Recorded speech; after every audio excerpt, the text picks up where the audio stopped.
Now looks to try and move up onto the shoulder of Cheptegei. Cheptegei responds. Edward Zakayo clocked 13 minutes 54.6 seconds to finish in the third position in the 5,000 meters final at Caracas Stadium in Australia. The race was won by Joshua Cheptegei of Uganda, who timed 13 minutes 50.83 seconds to clinch a gold medal. Mohamed Hamed of Canada timed 13 minutes 57.78 seconds to settle for silver medal. Championship silver medalist becomes the Commonwealth champion here in Australia. A performance of sheer class. The 21-year-old delivers a wonderful, wonderful win. Ahmed takes the silver. Zakayo, the 16-year-old, picks up the bronze. What a finish and what a race. A wonderful effort from McSween to try and get in the mix for the medals. But it was the Ugandan who had too much in the closing stages. Kenyans Nicholas Kipkorir and David Bett finished in the 9th and 11th positions, clocking 14 minutes 13.97 seconds and 14 minutes 14.80 seconds respectively. Earlier, another Kenyan, Samuel Gadhimba, had won Kenya a bronze medal after finishing in the 3rd position in the men's 20 kilometers walk race. Gadhimba timed 1 hour 19 minutes 51 seconds to finish behind Tom Bosworth of England and Dan Smith of Australia. Frederick Muki for Channel 1 Sports. Canada silver, Kenya bronze.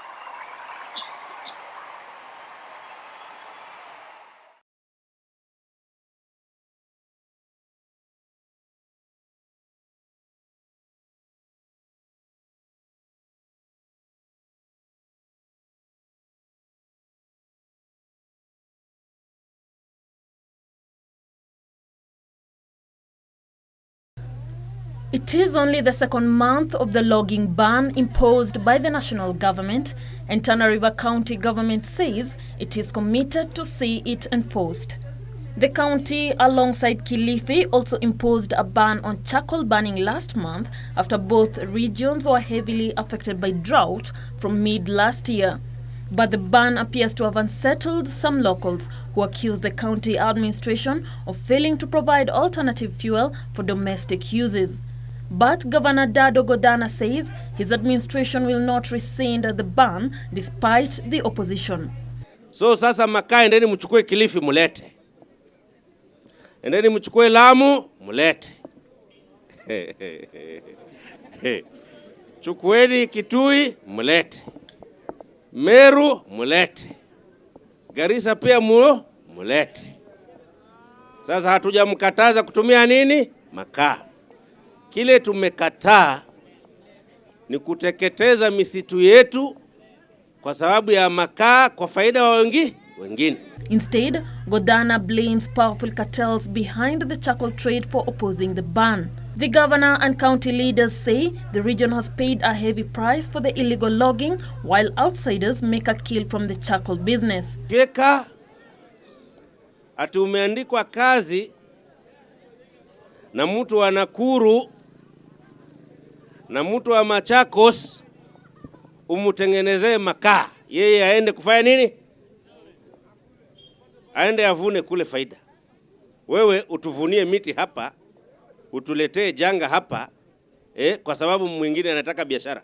Baadhi yenu mulijaribia wenyewe. Tana River ni moja ya zile kaunti ziliruhusiwa kuchoma makaa ya madhenge. Lakini mulileta wageni kutoka nje kuja kukata makaa na kuchoma na kuuza. National Tree Planting Campaign is a step towards supporting Kenya's environmental conservation efforts and addressing the challenges of rapid environmental degradation in the country. In Kirinyaga County, residents decry the ongoing ban on logging, arguing it has not only led to a collapse of the economy but has impacted negatively on the livelihoods of families who depend on mangrove for their daily needs. Very many people are suffering, especially those people who use fuel, wood fuel and charcoal, because this ban that was slapped on everybody is quite unfortunate. Nani atafaidika na banning of logging?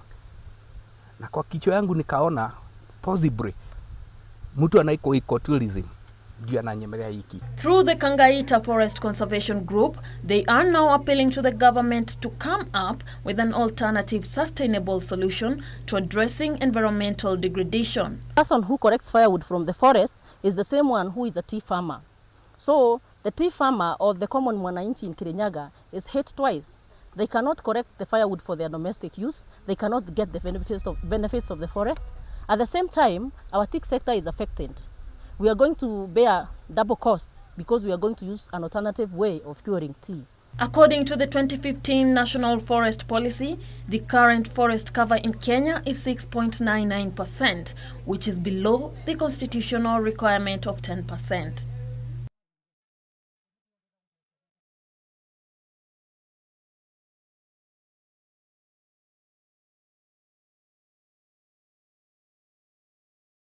Wanajipanga vizuri kwa ajili ya kuweza kuachilia. Sofapaka had started their Premier League clash with Thika United on a high tempo, opening the scoring 2 minutes after the start of the second half. Stephen Waruru brilliantly headed a pass to Kefa Aswani, who handed Batoto Bamungu the lead. Kuweza kuwajibika pakubwa. Stephen Waruru panaza vizuri, anafunga goli kweli kweli hapa. Mwite Kefa Aswani anacheza kweli kweli, anashindwa kuweza kudhibiti hali katika eneo lake. Mwite Alanowinyi na hapana ubisho, anapata goli lao la kwanza. 10 minutes after the restart, Thika got the equalizer from the penalty spot after former Sofapaka man Hansen Ochieng was fouled in the area by Mathis Kigonya. Fursa hii mwamuzi anapuliza na penalty ile. Mata Masakidi stepped up, sending Kigonya to the terraces with his well-taken penalty kick. Anaficha kule na kutegea kuku kama sibata. Ewe mtazamaji, anaupiga kwa ustadi mkubwa. Mlinda mlango ananyumbuka kweli kweli kwa ajili ya kuweza kufuata. 8 minutes from time, Thika United completed their comeback through substitute Edmund Adem, whose header beat Kigonya to earn Thika their first win of the season. Fursa hii ingia Sebleni, bali la pili mtazamaji.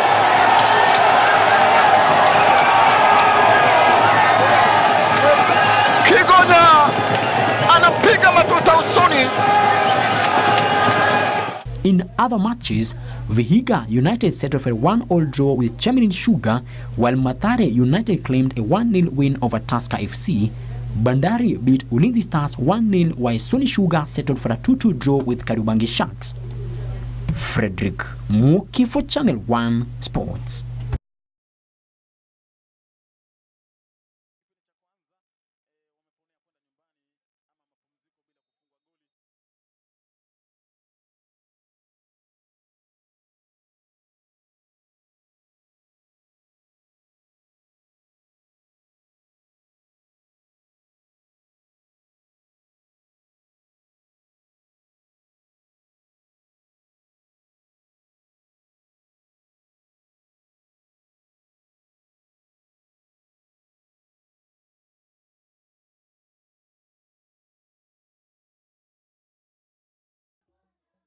A section of leaders from Laikipia County have called on parents and other education stakeholders to follow closely the conduct of their children, especially when they are home for holidays. Speaking after a mass at St. John Paul II Primary School, the leaders said majority of school children engage in social vices during the breaks, and bad behavior can only be noticed if parents are vigilant.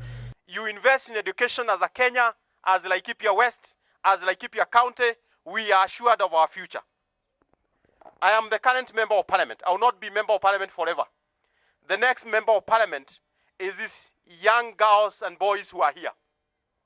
The next engineer in Kenya is here. The next lawyer is here. The next governor is here. Indeed, the next president could possibly be here. Because, kwani wameandikwa wenye watakuwa president hapa? This is the future. And this school, just like other schools, it is a school of the present and a school of the future.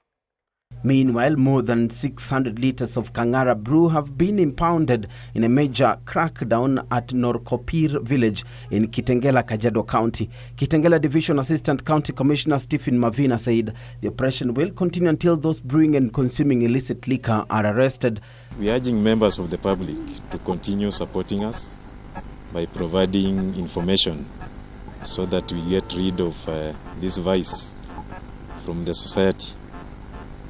So my pledge to the members of the public is that we continue working together, Nyumba Kumis, community policing, and any member should give us information so that we get rid of illicit brews and drugs from this society.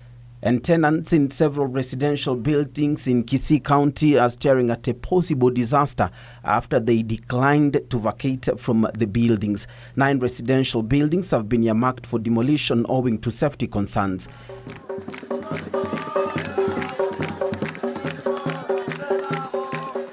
Finally, songs and dances was the order of the day as organizers of the Pokomo Cultural Festival sought to showcase bits of their traditions. According to the Tana River County Welfare Association spokesperson Hassan Moroa, there is much more to the culture than most people are aware of. We are among the richest in culture. We have over 7 different dances. Like we have one called Miri. Miri is a circumcision during the time of circumcision ceremony. That is the one which is done, and it is danced by men and women. Then we have another one called Maribe. Maribe is basically when there is a harvest. It can also be used at the time of circumcision as a backup for the Miri. Then there is for the women when there's a newborn in the family, someone who has joined the family or the community. The women normally come and do the one called Kingika.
Devolution Cabinet Secretary Eugene Wamalwa was attending a church service in Butula, Busia County, where he delved in the agenda of uniting the Western Vote Bloc under a merger of Ford Kenya and ANC. Wamalwa downplayed the ambitions of Mudavadi and Wetangula, saying tribal parties had no place in current political landscape. Wakati wa kuunga ama kuunda vyama vya kikabila umekwisha. Sasa tuataka siasa ya kuunganisha, sio kutenganisha jamii. Sababu ukisema hapa Western tuunde chama cha Waluya, na huyo Jamong na Wateso wataenda wapi? Busia Governor's Hospital Jamong supported Wamalwa's remarks, calling on all Western Kenya to support the unity initiated by President Uhuru Kenyatta and opposition leader Raila Odinga. Raila na Uhuru lazima wafanye kazi pamoja, sivyo? Ama nini mnasemaje? Kwa sababu maneno yalikuwa yamekwama, lakini saa hii wanafanya pamoja, maneno inaenda wapi? Wamalwa's sentiments have not augured well with a section of Luya MPs who want the Western Vote Bloc united. Speaking at Ingotse Secondary School in Navaholo, area MP Manuel Wangwe of Jubilee Party and his Lugari counterpart Ayub Savula took a swipe at Senate Speaker Kenneth Lusaka and Devolution CS Eugene Wamalwa for giving the Luya unity agenda a wide berth. Speaker wa Senate Lusaka, halafu waziri Eugene Wamalwa. Wanasema hiyo umoja wa Luya hiyo ni upuzi. Wangapi wanasupport hao? Hao wawili yale maneno tunasikia wakisema wanataka kushikana. Naomba pale katikati waongeze mtu anaitwa Wycliffe Ambeto Oparanya, wakae pale watatu, waunge chama moja yao na wakuje sisi kama vijana tuwapatie backup ili tukienda kunegotiate, we negotiate as one. Elsewhere, Kikuyu MP Kimani Ichung'wah now claims there are elements in the judiciary determined to undermine the national government. Ichung'wah wants the Chief Justice David Maraga to restore constitutionalism among his judicial officers. If he's not part of the problem, the judiciary, he must deal with that problem. Kevin Washira, Channel 1 News.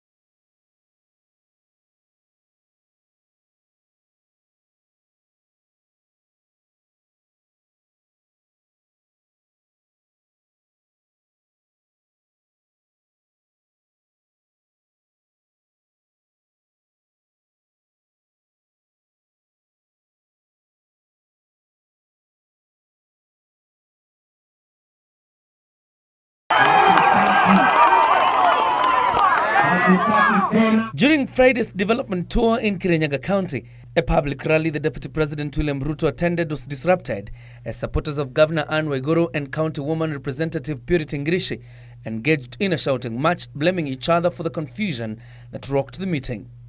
A day later, the Deputy President was in the county again, this time for a Sunday service held at Moya Boys High School grounds. And Ruto would revisit the matter, albeit with caution, calling on Jubilee leaders in the county to stop wrangling and focus on uniting Kenyans and initiating development projects. Kuna watu ni mashujaa wa makelele na fujo na fitina, lakini wana Jubilee sisi tunajua ushujaa wetu ni wa kuunganisha wa Kenya na wa kuendesha maendeleo ya taifa letu la Kenya.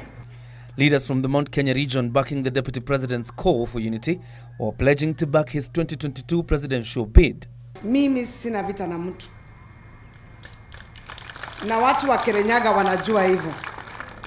Sijawahi simama kwa hii microphone hata nikiwa campaign nikatukana mtu. I put the question that William Ruto will be president 2022. As many as are of the same opinion say aye. Na lile la muhimu tunapoenda mbele ni kufuata huo mtindo ambao tumeonyeshwa. Tuachane na siasa ambazo hazina maana, tuendelee na mambo ya maendeleo. But the Deputy President steered clear of a 2022 succession debate, instead underscoring the government's commitment to ensuring Kenyans have access to universal health care. Sisi kama wana Jubilee tulikubaliana ya kwamba mambo yetu ni mawili. Ya kwanza ni kuunganisha Kenya hii yote, tuondoe siasa ya kisirani na ukabila na siasa ya mgawanyiko. Ya pili ni siasa ya maendeleo ya kujenga taifa letu la Kenya.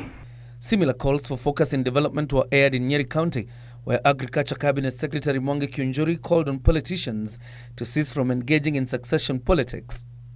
Speaking at a fundraiser at New Life Church in Nyeri Town, the CS noted that Kenyans were tired of politicking and were thirsty of service delivery and development. Wa Kenya, miaka mitano itaisha na Uhuru atakuwa anaelekea nyumbani na Deputy President atakuwa naomba kura ya kuwa rais, lakini swali itakuwa moja. Wakiingia hapa Nyeri, swali itakuwa moja. Wewe Uhuru Kenyatta, tulikuheshimu, tumekupatia miaka 10, umetuachia nini?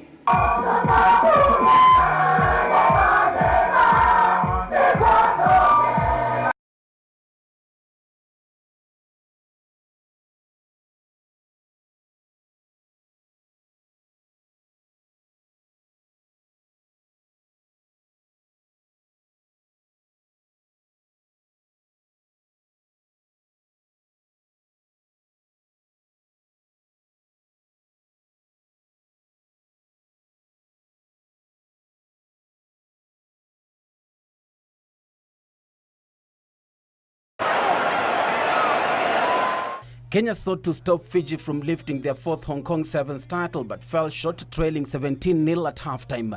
Joshua Varakunabili, Ironi Sau and Amenoni Nasilasila set Fiji on their way to victory with first half tries. In for Fiji. Sila in total. Cruise.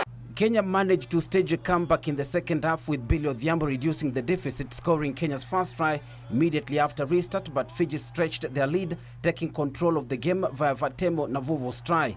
Oscar Uma gave Kenya lifeline with the late try, but proved too little too late as Fiji held on to win 24-12. Shujaa leaves Hong Kong with a total of 19 points, which moves them to 7th position on the log with 83 points with 3 more rounds to go. The 8th round of the circuit will be held on the 28th and 29th of April in Singapore, where Kenya is pooled in Group C together with USA, France and England. Shujaa now shifts its focus to the Commonwealth Games zone going in Australia, where they will start their campaign against Canada before facing Zambia and New Zealand next weekend. Bernard Okumu, The Sport at 9.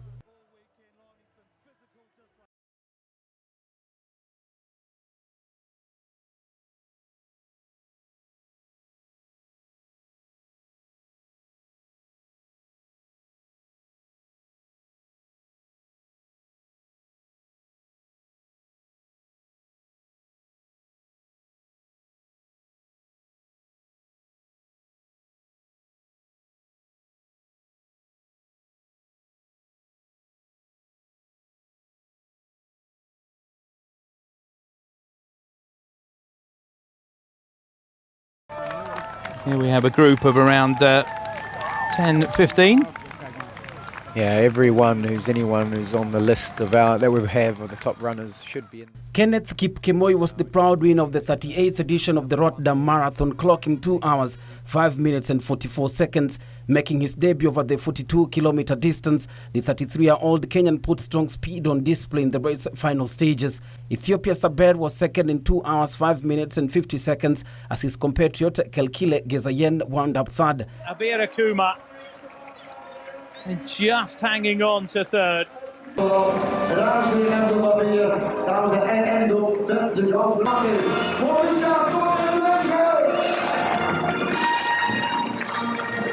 Kenya claimed the women's race as well, with Vislin Jepkesho claiming victory in 2 hours, 23 minutes and 47 seconds. Ethiopia's Birkutayit Eshetu and Lewetegen Senteyehu completed the podium dash in second and third positions respectively. Looking rather laboured as she crossed the line. Yeah, even if you've won easy, it's a long way. And running at 2:22 pace for 35k is as we see, tough.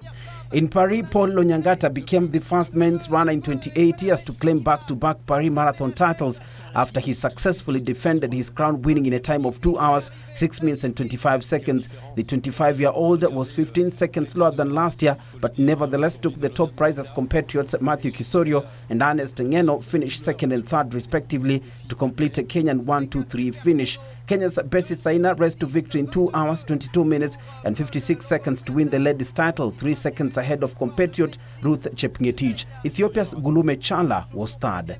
Bernard Okumu for Channel 1 Weekend. Alors que Matthew Kisorio prend la deuxième place.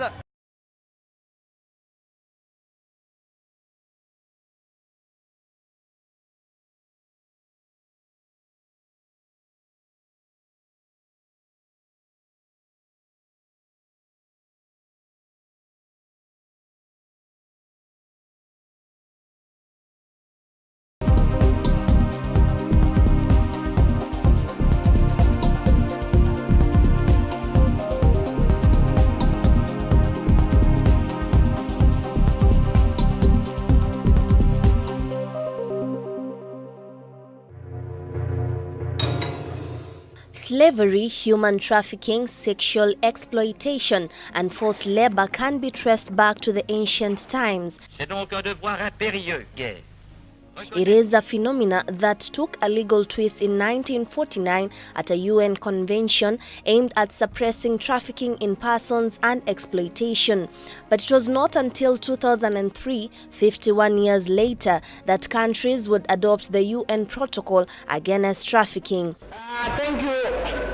Thank you, Madam Speaker. Fast forward to the year 2010, the 10th Parliament adopted the Counter-Trafficking in Persons Act 2010, a piece of legislation that will come in handy in combating human trafficking.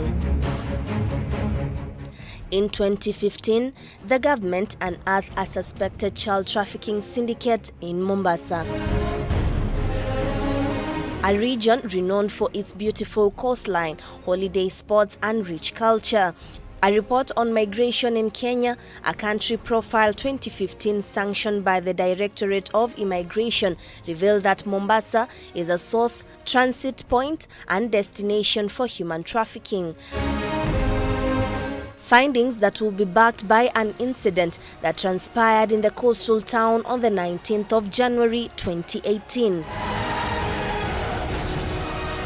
Detectives descended on Al-Falah Madrasa in Majengo Mapya, Likoni constituency. Wazungu wanaenda ile madrasa, wakavamia asubuhi wakati watoto wanalala, na toka asubuhi mpaka sasa wanafunzi wako hapa, wananyanyaswa, walimu wameshikwa, wazazi wako hapa na hatujui kosa gani wamefanya. The raid at the time will reveal there were 95 children, among them 25 foreign nationals who were housed at the premises. Also nabbed, there were 3 imams working as teachers. It brought to the forefront allegations that the center, which had marketed itself as a posh school, was just but a smokescreen to be used as a transit point for child trafficking and instilling terrorism ideologies. Their living conditions are bearable, you see, that they have access to basic facilities and that the facilities are good. That is our concern. This was not just a normal madrasa. This was a trafficking problem in the sense that the madrasa was used to lure children from across the world, so to mention. Why? Why would, at any rate, would you take your child from UK and bring them to Likoni? The Council of Imams and Preachers of Kenya, however, rubbished the claims and condemned the raid, even as parents and guardians of the children flocked to the police station to claim their children. Tunataka tuelezwe kwa nini wazungu wameweza kuwa na uwezo ya kushika na kutawala katika nchi. It is not lost that the raid followed a 12-month surveillance by a special police squad comprising of anti-terrorism police who had been monitoring the institution's operations. But it is not just child trafficking that is the government's greatest headache.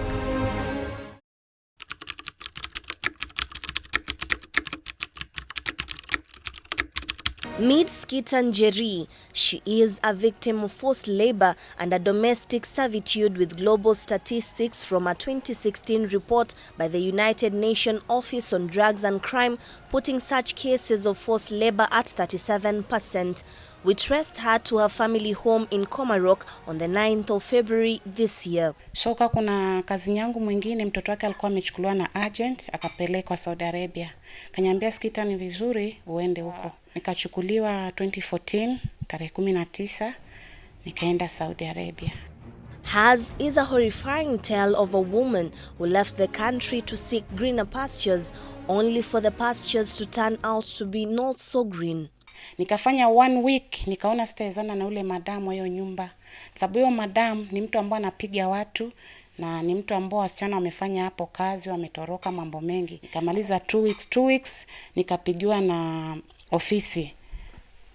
Ofisi wakanyambia, we vumilia umalize miezi 3. Manake maelewano yao ukimaliza miezi 3 ndo wanalipa ofisi pesa. Her attempts to have her agent renegotiate her terms of employment fell on deaf ears, marking the start of her turbulent journey of pain, misery and betrayal. Nikamrudia nikamwambia, madam, nataka uniambie kwa nini wewe huwa kila mara unanivuruga na ulinipiga nikakuachia? Sasa niambie, kwani wewe na ofisi mlielewana nini? Kwa sababu mimi na wewe naona tutaweza, na afadhali niregeshe kwa nchi yetu. Akaniambia, wewe ofisi yako nililipa pesa nyingi sana, na wewe nilikununua kutoka kwa ofisi yako, na mimi nina pesa nyingi, niko na kila kitu, wewe una chochote, na mimi nitafanya vile nataka. So heightened was her pain that she will turn to religion for solace, clinging onto the hope that one day she will return home. 2016 on September niliwalilia niende nyumbani nione mama, manake mama alikuwa ni mgonjwa sana. Nikaambia nataka mwezi mmoja, akaniambia utaenda mwezi mmoja, unaenda 2 weeks. So mimi nikaenda. Na ilipofika Sunday yake wakapiga simu wakaningoja, nikarudi. Kurudi ilikuwa tarehe 11 September. Nikachana na mamangu kwa airport, nikagana na mamangu. Hiyo ndio siku ya mwisho kuona mamangu na kuongea na mamangu. But things kept going downhill. She claims her employer accused her of attempted murder. Nikachukua nikapelekwa kwa Bale Police ambayo iko Malaka.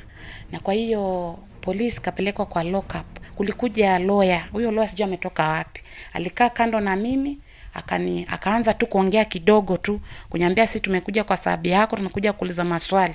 Lakini hawakuniuliza maswali. Sasa hiyo nilikuwa tu sawa. Nikachukuliwa na polisi, nikafungwa mikono, nikapelekwa kwa cells. With no money, passport or means to get help, she was locked up in jail in a foreign country. Kuja kunisomea mastaka yangu, nikauza unakubali ama unakataa. Nikakumbuka vile ile magistrate ameniambia, nikamwambia sawa. Kufika usiku, madaktari walikuja wakanipatia dawa ambayo ilinichoma ulimi, ikanichoma mdomo, tumbo ilikuwa inawaka, nikatapika. Sasa nikitapika walikuwa hawataki na wananipiga. Wakaniambia huwezi toka hapa sababu wewe ni mgonjwa. Nikamwambia mimi si mgonjwa. Kwa nini mnanipatia madawa za wenda wazimu? A salvation will come after 3 years of incarceration when the Kenyan government negotiated her release. If I'm to hand you over a 200 shillings note, how would you use it? Is it your grocery expense, your bus fare, or your pocket change?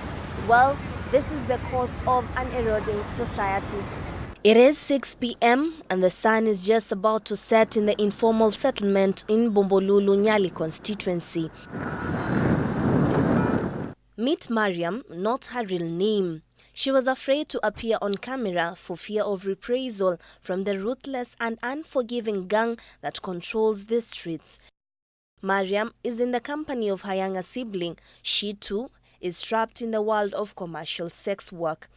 Initially, when we prodded her, she was receptive, but this was short-lived.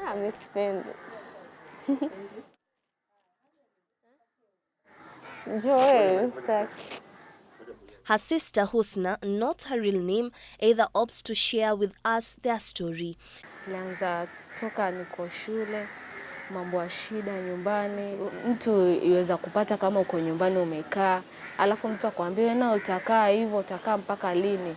Tafuta kazi ufanye ama ujiunge na hii kazi ambayo tuafanya. She says pedophiles pay more money and underage girls are on high demand. Bitch, kwa sababu kule watembea na watu wa maana. Kazi ni hiyo. Siku nyingine tena upigiwe simu urege kule tena, uende ukalale na mtu urege. Alafu sasa kuna ile pia utaambia wenzako. Bana kuna mali fulani kumetokea matipu, wanapigiwa simu, kuna watu wao nani pesa nzuri. Uenda kule, uenda kulala na ule huo mwenzako tena umpelekea siku nyingine akipigiwa simu. Sasa ni ile iunganisha watu wanakuwa wengi. The 12th Parliament passed the Victims Protection Act of 2014, a law aimed at protecting victims of exploitation, crime and abuse. It spelled out support services and special protection to victims, complete with a compensation kitty. 3 years later, victims remain pawns, trapped in the web of human traffickers with a little implementation of the law. If you don't have witnesses, including these victims should turn into your witnesses. So they say this is what happened because they're the ones with the information. If that does not come out clearly in court, then the judge or the magistrate has no opportunity to convict. Mostly for us as an organization, we feel issues of corruption, but also they do not have capacity to investigate and charge people in court. They are trapped in a life of sexual exploitation, resigned to a life of bondage. These things are done with a lot of secrecy. So the most important thing is for us to burst, to get to the bottom of these issues. Who is involved? Imagine how many young ladies will be born into such spaces in this society. They are fed predestined by their older siblings, their parents, agents, or even beach boys who affirm that is the only way to go. What kind of society are we brewing? From Mombasa County, I'm Juni Karisa.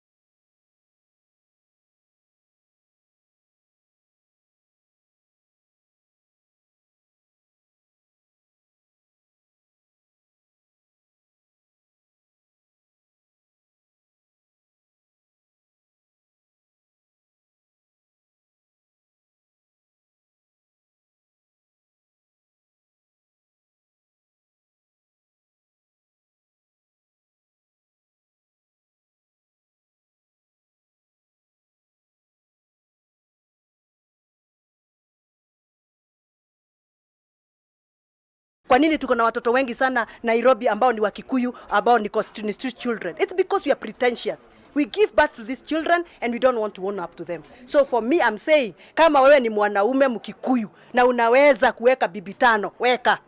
Kama wewe ni mwanaume na una uwezo wa kulea, lea.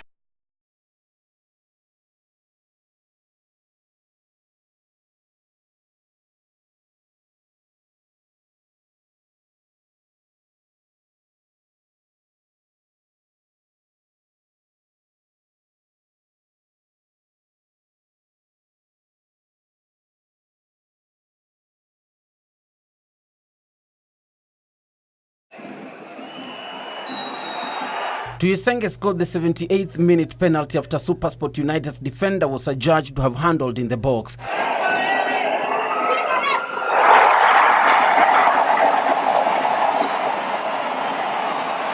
The reverse fixture is scheduled to be played in 10 days' time away in Pretoria, with the winner proceeding to the group stage. We came up against a very, very different side to the team that played here, and I'm sure that SuperSport have got their eyes on the PSL rather than this Confederations Cup, but we've got to go there.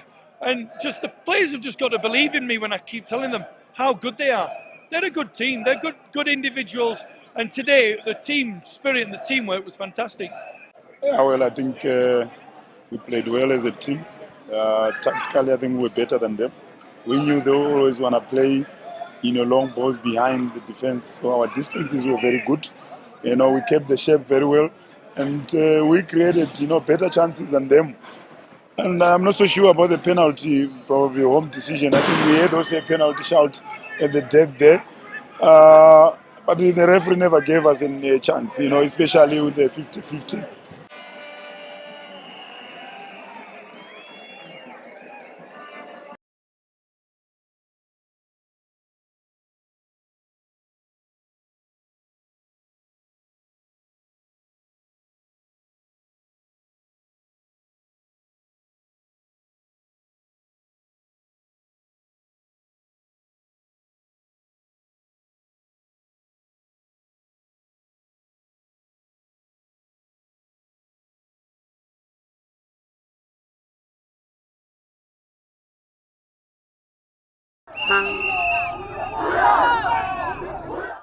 Five weeks ago, non-academic staff in 31 public universities who are members of the Kenya Union of Domestic, Hotels, Educational Institutions, Hospitals and Allied Workers Union donned their tools.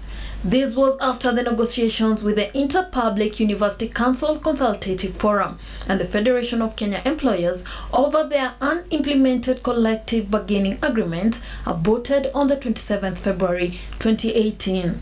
Last Friday, Judge Onesmus Makau of the Employment and Labor Relations Court ruled that the strike was illegal and ordered the workers to report to work on Monday, 9th April. Kudheiha Secretary General Albert Njeru is now urging members to comply with the court orders and no one will be victimized. Disobeying the third arm of the government will not only create disharmony, but you'll be an anarchic country. Therefore, following this court order, issued on 6th of April 2018, Kudeya Iain suspends our strike with immediate effect by unbinding the court order, and we shall be issuing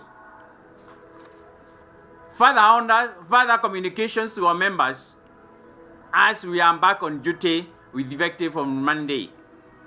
Jeru assured members that the union will continue pushing for improved terms and remuneration as guided by the law.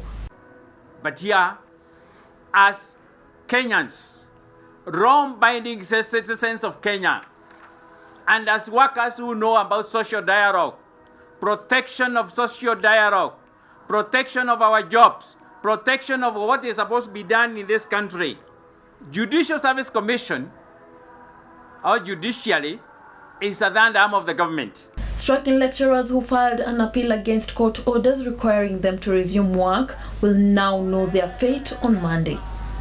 Solidarity forever. Solidarity.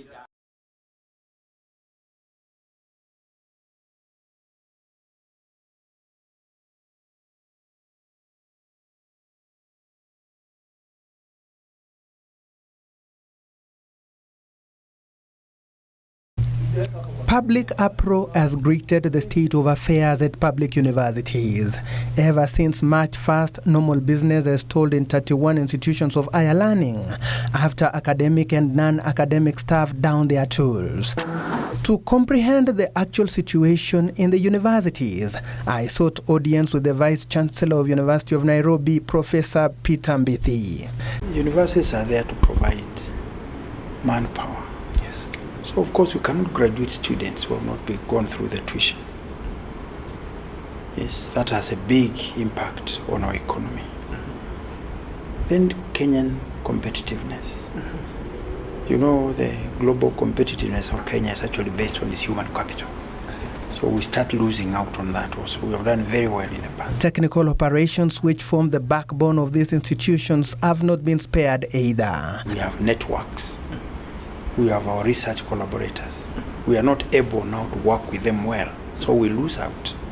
So that generation of new knowledge, which actually is the pillar of university, generate new knowledge, that which we disseminate, we are unable to do that. Research funding therefore becomes affected. We start losing staff because of the disillusionment. Because any good staff, any good professor will not want to work in a university that is disrupted every time.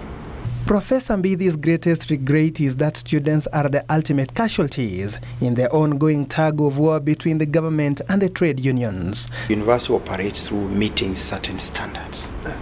You come to class, you are taught certain disciplines within this number of hours. When that cannot be done, then we start talking about not meeting standards. We talk about quality that is not met. We are talking about careers that are destroyed.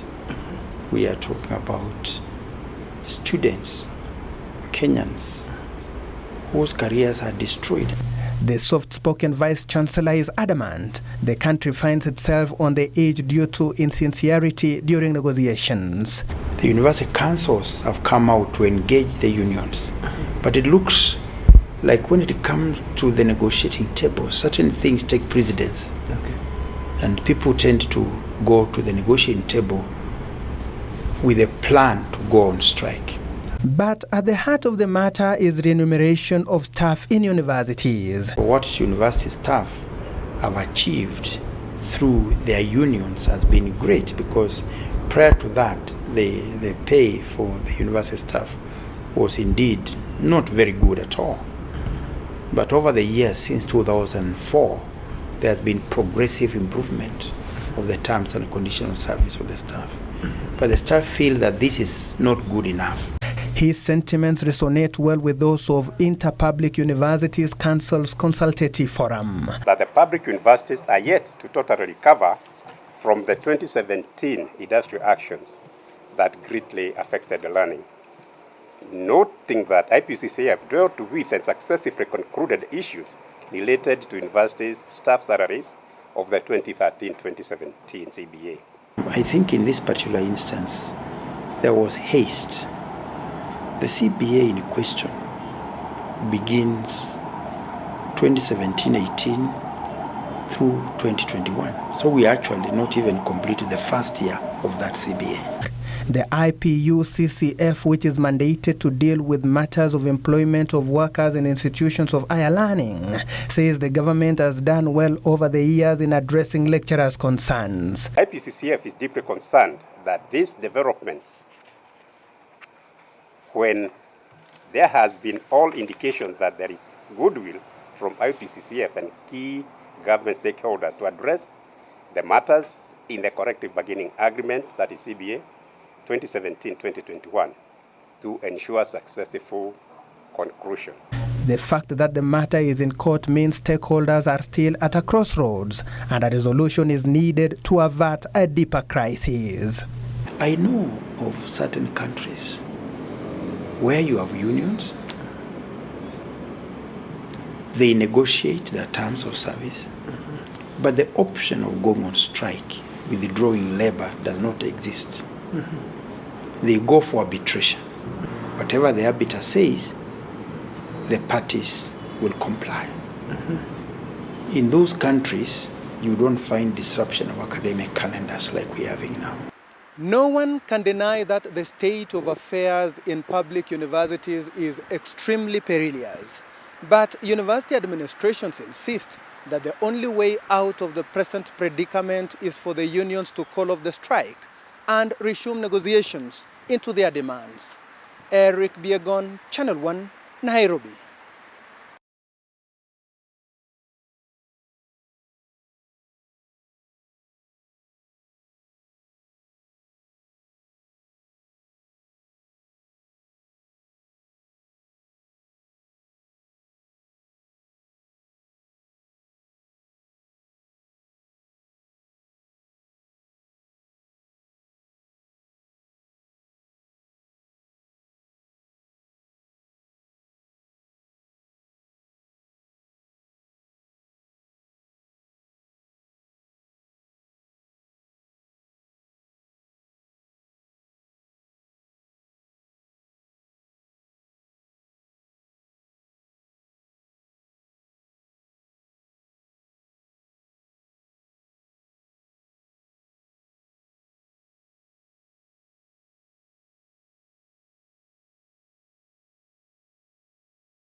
Kariobangi Sharks FC showcased an impressive performance in their debut season in the Kenya Premier League last year, finishing third on the log behind champions Gor Mahia and Sofapaka FC. And having played 8 games so far this season, Sharks are 9th on the table on 12 points, having won 3 games, drawn 3 and lost 2. First leg of course imeanza, tumewadia katikati na tuisema imekuwa rahisi kwetu. Kwa maana mechi 8 tumeshinda 3 peke yake, tumepoteza 2 na tuka draw 3. Kitu cha maana maybe ni ku make sure labda kabla first leg ishe tutaweza kuwa na points ambazo tukiongeza wakati wa second leg ikija tutakuwa mahali pema. So nataka kujaribu kuona kama first leg naweza kuwa na point nzuri kuliko vile nilikuwa mwaka uliopita first leg. Ndio kitu ya maana. Ahead of the round 9 encounter against Sony Sugar FC, former Chemelil Sugar midfielder Shafan Siwa, who has been among the most outstanding players for Sharks this season, believes the team can turn around its fortunes before the end of the first leg of the season. Expectations ziko kubwa sana. Lakini unapata hapa expectation ni kubwa. Mafans wanataka win, coach anataka win, ma players wenzako pia lazima wao perform. Hapa si rahisi na mimi najiamini. Kujiamini kwangu nimeweza kufanya kazi kucheza na sitalegeza. Lazima nikipona niweze kufikisha hii timu nataka. Najua tutataka at least team msimu last year walimaliza namba 3. Mimi nataka hii msimu tu kati tunaweza tufikishe 2 ama tuweze hata kubeba ligi. Hiyo ndio Azamio langu. In other matches to be played on Sunday, league leaders Mathare United will have a date with former champions Tusker FC at the Roraka grounds. Vihiga United square off against Chemelil Sugar and Mumias. Nakumatt will be away to Kakamega Homeboys at Bukrungu Stadium. Zoo host Poster Rangers at the Kericho Green Stadium, while Ulinzi Stars travel to Mombasa City to take on Bandari at the Mbaraki Stadium. Nzoia Sugar entertains AFC Leopards at the Mumia Stadium, while Sofapaka will be away to Thika United at the Thika Stadium.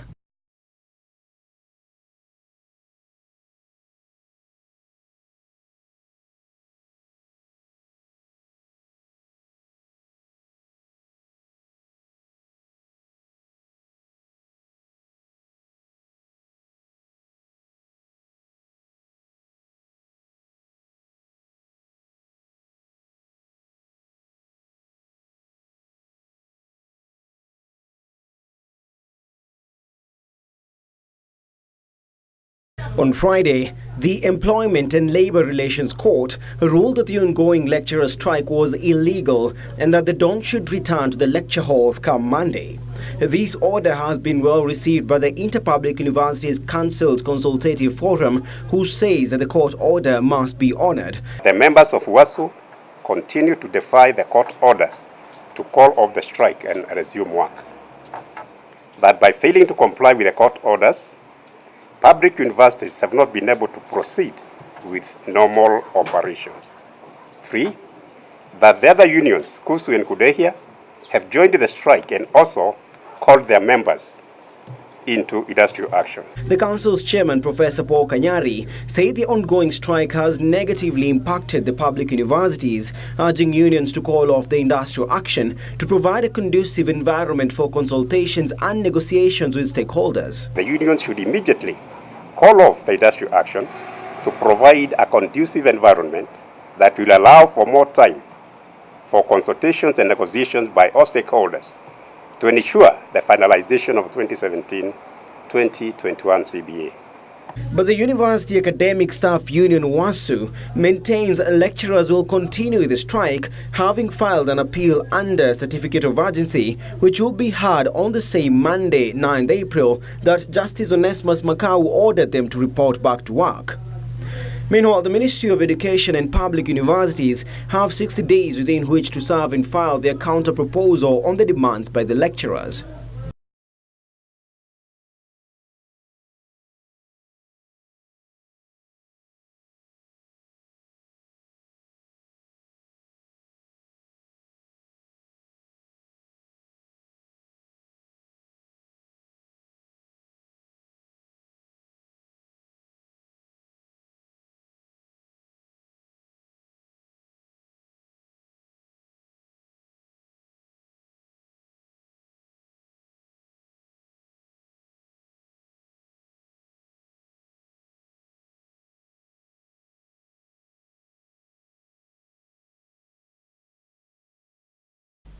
It's almost 40 years since the Embassy of Saudi Arabia was established in Kenya.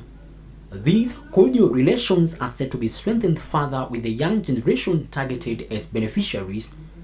Saudi Arabia Ambassador to Kenya Dr. Mohammed Hayat and Education Cabinet Secretary Amina Mohammed say this will be done through allocation of more scholarships to Kenyan students. This office has been working since 40 years and they have done a lot of job for the Kenyan education system, for the Kenyan cultural and for the Kenyan people. Elsewhere, parents of Utumishi Primary School in Kitengela are up in arms over the alleged grabbing of the land by the local Seventh-day Adventist Church. The aggrieved parents, accompanied by Kajiado County askaris, demolished a fence erected by the church on 1 acre of the 7-acre land on which the school is built. I want to say that the government will stand firm to make sure that there is no piece of land that will be grabbed. Meanwhile, Baringo County Women Representative Gladwell Cheruiyot has urged expectant mothers to deliver in health centers to reduce the maternal mortality rate in the county. She was speaking after touring Kabarnet Referral Hospital, where she called for concerted efforts in pushing for universal health care in the county. We are encouraging mothers to come forth and give birth in hospital, unless you get to deliver with a lot of emergency. And environmentalists in Narok County have joined in the nationwide tree planting campaigns by rallying residents to be proactive in the conservation of the environment. Kenya Senior Deputy Chief Conservator of Forests Esau Omolo, while launching the initiative, called on residents to protect the woodland against exploitation. Forest is a resource which can also generate revenue. So all these students who are here will be investing. In Nakuru County, over 100 hawkers who have been operating at the Gilgil Way Bridge along the Nairobi-Nakuru Highway are crying foul after they were kicked out in unclear circumstances. The traders decried what they termed as harassment by security officers. Gilgil OCPD Sarakoki dismissed the allegations, saying they were implementing a directive from the Kenya National Highway Authority. Kwa hivyo hatuwezi lala wakati wewe unahangaika. Kwa hivyo suluhisho itakuja na tutafuata. Yetu ni kuangalia sheria inafuata.